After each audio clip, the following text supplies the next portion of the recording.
புது ஐடியா. நீ என்கிட்ட இந்த ஐடியாவுக்கு வர்றதே பெரிய தப்புன்னு நான் நினைக்கிறேன். உனக்கு உனக்கு எத்தனை தடவை எக்ஸ்பிளைன் பண்ணாலும் உனக்கு புரியாதா? புரியாதா? உதவி கேட்குற இடத்துல தான் அக்கா இருக்கிறா.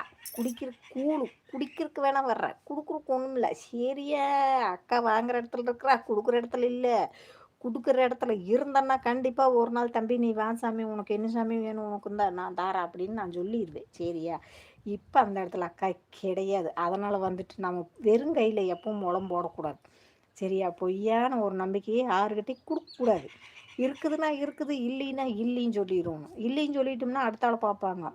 2 அர்த்தமாக வேணும்னே அளக்களிக்கும்னு சொல்லி தாரன்னு சொல்லி போட்டு ஏமாத்தணும்னா அது நம்பிக்கை துரோகமாயிடும். அதனால் அந்த பழக்கமும் வச்சுக்கூடாது எப்பவுமே.